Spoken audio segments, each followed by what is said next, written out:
Bonjour à toutes et bonjour à tous. Alors, je suis ravie de vous retrouver pour vous présenter un nouvel livre, j'y arrive, un nouveau livre, un nouvel ouvrage sur le tarot. Alors, c'est un livre qui a été écrit par François Villeneuve, que vous connaissez certainement, puisqu'il a publié il y a à peu près 2 ans de ça, si je ne me trompe pas, Le Petit Villeneuve, son tarot. Voilà, il me semble que ça fait bien 2 ans, oui. Donc voilà, le revoici avec une approche très personnelle finalement de son expérience en tant que tarologue. Donc je trouve que c'est toujours intéressant d'avoir, comment dire, de lire des ouvrages qui expliquent comment chaque finalement tarologue dans sa pratique, hein, c'est toujours basé sur la pratique, euh, vit finalement le tarot quelque part parce que bien sûr il y a des significations qui sont là depuis la nuit des temps puisqu'on est dans les archétypes, hein, toujours on est dans le symbolisme, mais après avec la pratique de chacun, eh bien je trouve que c'est intéressant voilà de lire ces expériences là et je trouve que c'est peut-être même une fois qu'on a les bases, hein, je dirais dans le tarot, je trouve que c'est intéressant de voir comment le tarologue, ben lui, l'aborde, le vit à travers ses consultations. Je trouve que c'est toujours très riche d'enseignements. Voilà, donc c'est un livre, je pense, qui pourrait vous intéresser si vous êtes dans cette démarche-là. C'est-à-dire si vous connaissez déjà les bases du tarot et voilà, voir bien c'est des subtilités qui peut-être vous auraient échappé ou peut-être que une manière de voir les lames que vous n'auriez pas envisagé de telle manière dans un tirage, etc. Voilà en résumé, hein. On va rentrer dans les détails du livre. Donc c'est un livre qui est paru aux éditions Exergue, hein, qui vient de sortir. Alors, vous avez pour commencer ici, hop, voilà, vous avez ici comment bien choisir son jeu. Donc le livre est conçu comme un cahier d'exercices avec des leçons. Vous avez des exercices à la fin. À quoi sert le tarot de Marseille?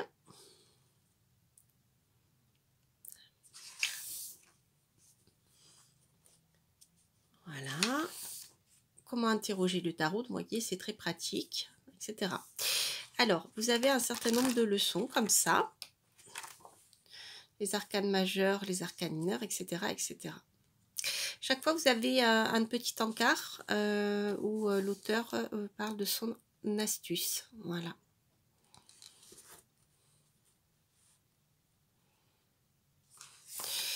Alors, pour chaque carte, vous avez ici la carte, le nom, et à chaque fois, moi j'aime beaucoup, l'auteur a choisi, ça se voit qu'il est littéraire. J'ai vu d'ailleurs qu'il a fait Hippocagne, hein, voilà. Donc ça m'étonne pas.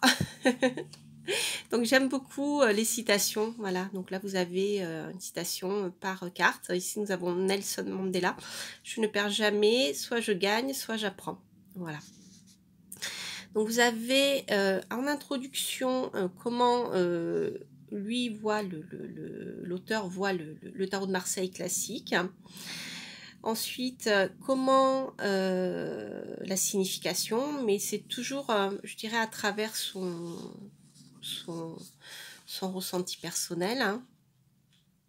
Le battleur dans un tirage avec à chaque fois les mots-clés et alors les polarités que lui a appelées alignement. Voilà. C'est rigolo, ça me fait penser un peu au ancien livre d'astrologie. Voilà, il a donné quelques battleurs célèbres en ce qui concerne la personnalité. Voilà, comme Christophe Colomb, je trouve c'est intéressant.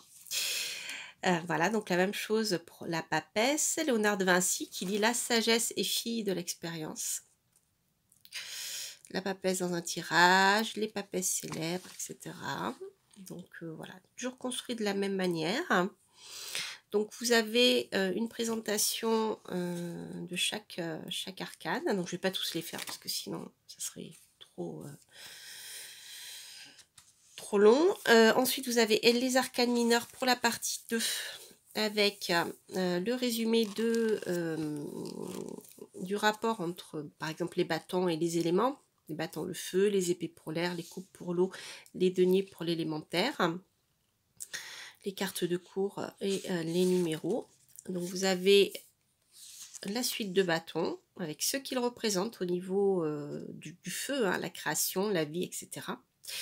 Il nous renvoie à nos passions, nos rêves, nos désirs. L'essence des bâtons est une invitation de l'homme à se transcender, à obéir à ses aspirations et à se donner les moyens de se réaliser. Voilà, il y a quelque chose d'évolution, je dirais, dans son approche. Vous avez, voilà, l'as de bâton toujours avec une citation. L'imagination est le commencement de la création. On imagine ce qu'on désire. On veut ce qu'on imagine, enfin ancrer ce que l'on veut. Et Shakespeare. Voilà. Donc, vous avez ici la même chose avec le 2 de bâton. Ah, Mélinotome, intéressant. Le seul mauvais choix est l'absence de choix pour le 2 de bâton. C'est rigolo. 3 de bâton, proverbe africain. Seul on va plus vite, ensemble on va plus loin. Je ne savais pas que c'était un proverbe africain. Voilà, après vous avez le 4 de bâton avec une citation de Victor Hugo. L'amour d'une famille, le centre autour duquel tout gravite et tout brille. Voilà, alors je vois que pour le 4 de bâton, par exemple, comme le 4 de bâton, on a la structuration de quelque chose, à quelque chose qui à force de travail et d'action, s'est structuré. On a la Constitution des États-Unis. Voilà, alors là, vous avez toutes les cartes. Alors ensuite, le 9 de coupe. J'avais fait une présentation sur Instagram et j'étais tombée en ouvrant le livre par hasard sur le 9 de coupe. Il n'y a pas de bonne fête sans lendemain. Balzac. Voilà, ouais, j'aime bien son approche. Ça, voilà, c'est frais, ça se lit presque, je dirais, comme un roman parce que comment je pourrais, je vais peut-être prendre, je vais prendre le diable parce qu'il était sorti dans le Reels que j'avais fait. Le diable, voilà. Alors, le diable.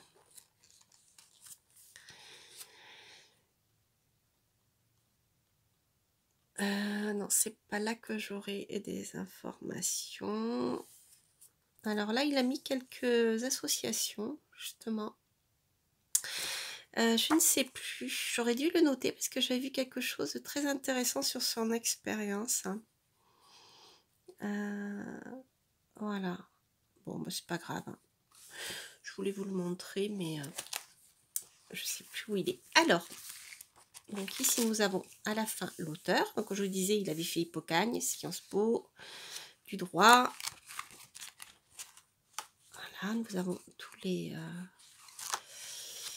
Et donc, à la fin, vous avez des exemples de tirage. Alors, si vous débutez, c'est quelque chose qui va pouvoir vous aider. C'est des conseils pour entrer dans le tarot. Comment tirer les cartes dans le tarot de Marseille. Donc, par exemple, il va vous dire les différents tirages proposés ne sont là que pour vous fournir une trame. Vous pourrez, au gré de votre pratique, ne pas le respecter intégralement, etc. Partez du principe qu'un tarologue est un conteur. Vous devez fabriquer une histoire qui soit cohérente, plausible et réaliste aussi. Si vous pensez qu'une carte n'est pas à sa place ou vous fait douter, essayez de la visualiser dans un contexte différent ou bien dans une position divergente à sa position initiale. Alors, ce que j'aime bien aussi dans son approche, c'est qu'il nous dit qu'en fait, lorsque on est tarologue, lorsque voilà, l'intuition est une chose, et elle est énorme, hein, je dirais même en astrologie. Hein. On est connecté à des choses qui nous dépassent pour transmettre des messages, mais c'est ce qui nous permet des fois d'avoir voilà, des choses qui ne sont pas écrites forcément dans les cartes. Mais d'une manière générale, si vous lisez les cartes de manière, je dirais presque technique, comme vous l'avez appris ou comme vous avez forgé votre tirage, eh bien vous sortirez pas du contexte parce que les cartes répondent toujours à la question. En tout cas, elles répondent toujours à la question, peut-être même qui des fois n'est pas exprimée en fond, mais vous avez voilà, c'est à la lecture des cartes, vous ne pouvez pas, je dirais, vous tromper. On n'est pas dans la médiumnité, on n'est pas dans les flashs, voyez. Ça, les flashs, les ressentis physiques viennent se rajouter avec l'expérience des tirages. Mais la lecture de cartes est généralement très bonne pour ça. Enfin voilà. En fait, en présentant toutes ces cartes, si vous voulez, je trouve que c'est intéressant parce que voilà, l'auteur met de son vécu et il partage. Voilà. Coupez, pas besoin de penser main droite, main gauche, faites comme vous le sentez, etc. Voilà. Le tout, c'est de ne pas intellectualiser et c'est ça. Alors, le tirage du jour, donc en exemple de tirage. Le tirage du oui ou du non.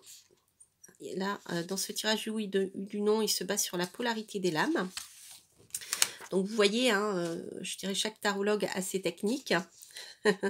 C'est toujours à peu près les mêmes tirages, mais la manière de répondre à la question varie. Donc c'est pour ça, n'hésitez pas à créer vos propres tirages à vous. Donc le tirage en 3 cartes, hein, traditionnel, avec son astuce à chaque fois. L'état d'esprit, ce que la personne pense de vous.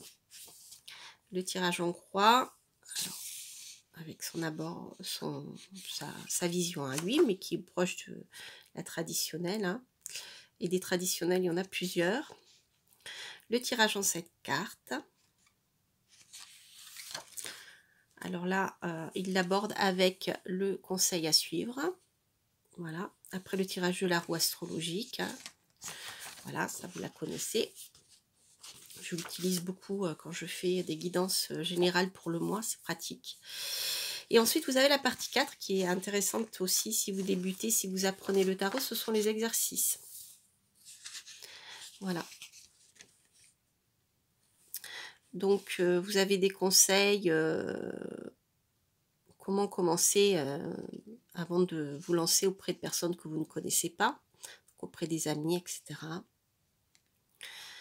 Les exercices numéro 1, apprendre du passé. Oui, c'est très important, le passé. Si le passé colle dans un tirage, c'est que voilà, vous êtes sur la bonne voie. On fait pareil en astrologie. Quand on voit qu'un aspect de la lune est passé et qui correspond bien à la situation du consultant, on sait que le tirage ou la carte que l'on étudie va nous parler de répondre à la question, je dirais. Ça, c'est très intéressant. Voilà, les exercices du oui ou du non. L'imprégnation.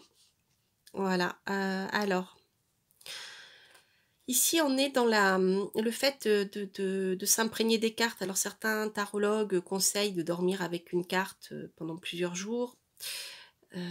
Voilà, là, vous avez le fait de vivre la carte, en fait. Donc, vous avez des petites questions. Voilà. Ensuite, vous avez un exercice qu'il appelle la ramification.